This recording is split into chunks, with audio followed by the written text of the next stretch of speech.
Nancy Richardson, followed by David Igarto.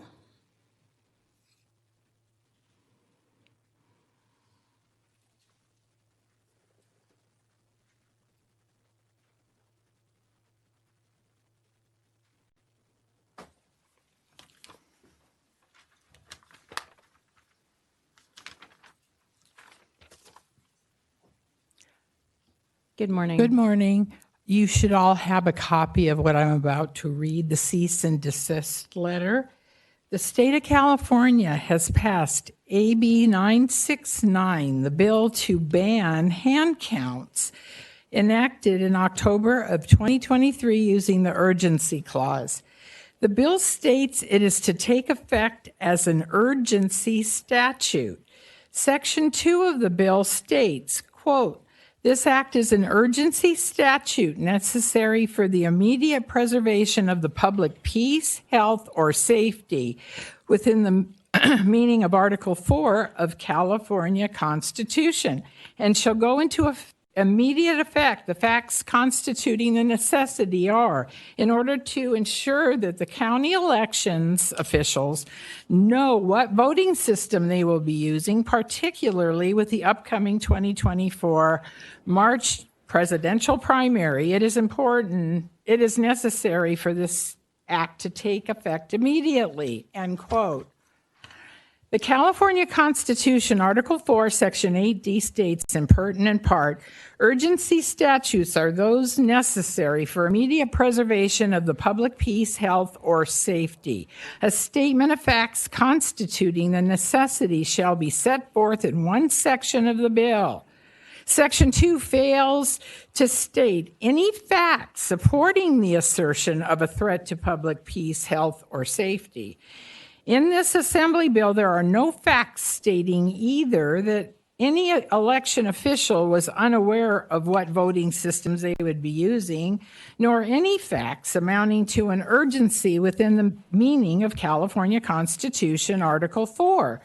Additionally, voting by citizens that is accurately counted does not impact public peace, health, or safety. Thus, there is absolutely no logical, legal, or constitutional basis for this alleged urgency.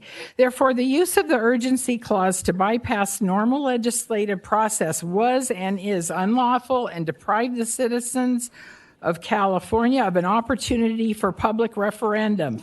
Misusing this urgency clause to avoid checks on legislation and prevent public input is an abuse of legislative authority. It prevents the citizens from having a voice in the legislative process as required by the California State Constitution.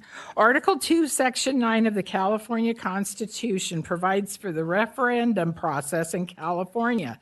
Citizens have the power to approve or reject statutes or parts of statutes, except for urgency statutes and some other fiscal exceptions. If the legislature is not properly used, That's time. Thank you very much. We have David Igarto, followed by Teresa Radzik. Good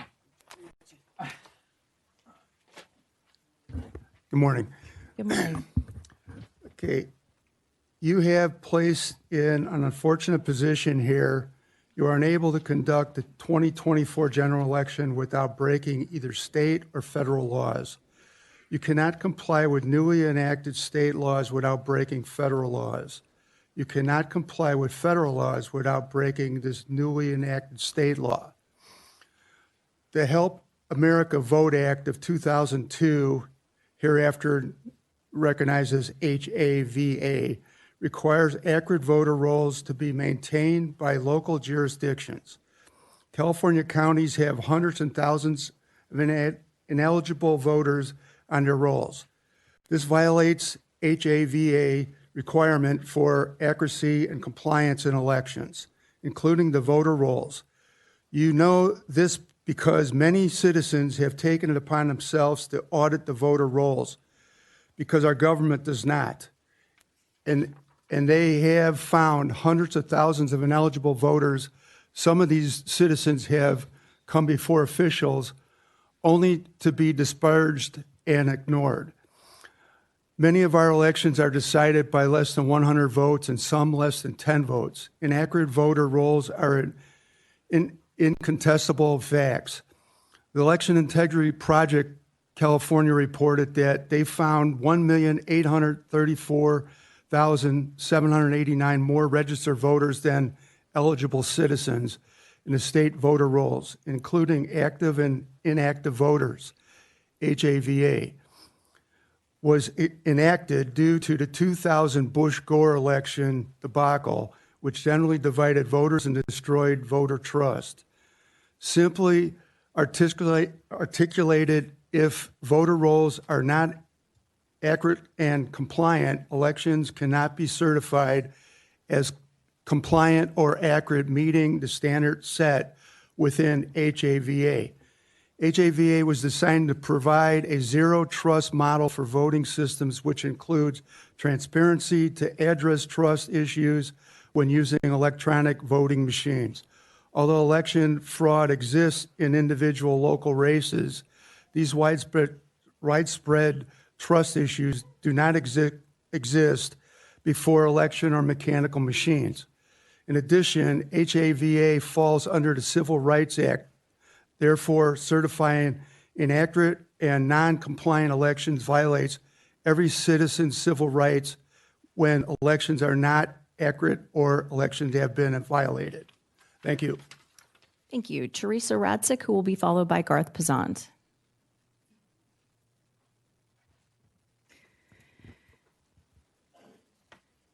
There are financial reasons to comply with HAVA.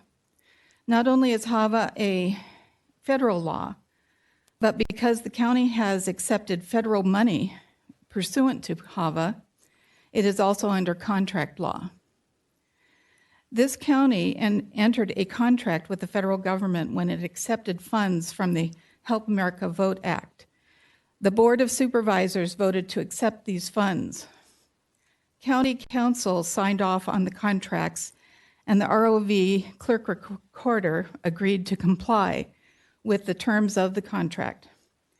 If this county follows California law, and specifically AB 969, the county cannot meet the contractual requirements of the Help America Vote Act.